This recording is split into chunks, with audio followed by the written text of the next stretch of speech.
Agriculture is dying. This is a sad reality of the country. Ang mga agrikultural na lupain ay nade-develop na para maging industrial na lugar, shopping mall at subdivisions. Tumatanda na ang mga magsasaka at ang mga anak nila ay walang interes sa agrikultural na gawain. Ayon sa pag-aaral na ginagawa noong November 2017, ang agricultural sector ay mayroon lamang 25.96% of the Filipino population.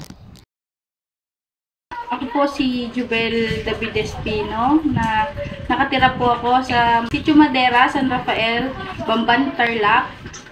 Tapos meron po akong 5 anak na mga nag-aaral sa kasalukuyan. Napag-alamanan po namin na naibenta nyo na po ang mga lupa ninyo. Oo, na pagpasyahan ko at saka ng aking asawa na maibenta na lang yung aming namanang lupa mula sa aking mga magulang. Ano po yung lupain na yon? Sakahan po ba? Oo, ano siya, lahat sakahan siya na namana naming magkakapatid, na kaming 6 na magkakapatid, namana namin sa aming mga magulang, ang aming sakahan na ito. Yung lupain po ba na iyon, dito lang din po ba located sa Bamban, Tarlac? Yes, dito lang din siya located sa Bamban, Tarlac. Malapit na lang naman din sa aming titirang bahay sa kasalukuyan. Matanong ko na lang po, kung namanan nyo po yung lupa na yon, masasabi po ba natin na kinalakihan nyo po yung pagsasaka? Nung ako kasi, sa aming 6 na magkakapatid, isa lang yung nagkaroon ng interes sa pagsasaka kasi siya lang yung mas nakakasama ng nanay at tatay namin sa pagsasaka, sa mga ginagawa nilang sa bukirin namin. Kaya kaming magkakapatid, halos kami lahat, hindi gaanong ka-interes sa pagsasaka na ipamana para sa amin. Ganun po pala. Pwede po ba namin maitanong na ano po yung source of income nyo na nabenta nyo na po ngayon yung mga lupa nyo? Ang base sa mga nabenta namin, sa nabenta kong aking ari-arian na naman ako, yung aking naman ng naibenta ko. Tapos nung naibenta ko siya,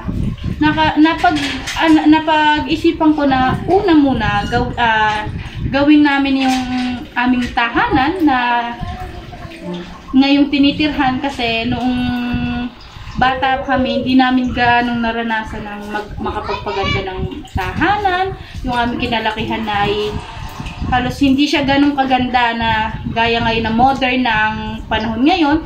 Tsaka gusto ko rin mabigyan ng magandang tahanan ng mga anak ko. Okay po. Bali, doon po sa napagbentahan nyo, maliban po sa pagpapagawa ng bahay nyo na masasabi po natin na finish na, naka-tiles, naka-kisame, naka-pintura, saan nyo pa po dinala or saan nyo pa po nagastos yung mga napagbentahan nyo? The rest sa mga na ipagbili kong lupain, yung mga pera na yun, napagdesisyonan ko na ipagpagawa na lang namin ng kahit maliit lamang na 3 apartment, 3 units apartment, para kahit papano, bukod sa sweldo ng aking mister, meron din kaming income na kahit may 1 o 2, 3 o kumpleto yung meron kaming income na makukuha, na alam namin na doon na namin for life na namin magagamit yung ang business na yon. Okay po. Maganda naman po para. May tanong ko na lang po, doon po sa mga namanan yung lupain, meron po ba kayong naititira pa? Meron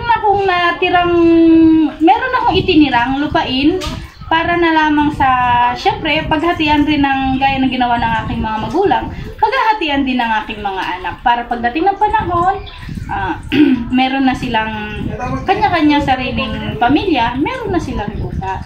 Para hindi na sila yung problema, gaya ng mga panahon noon talaga na salat.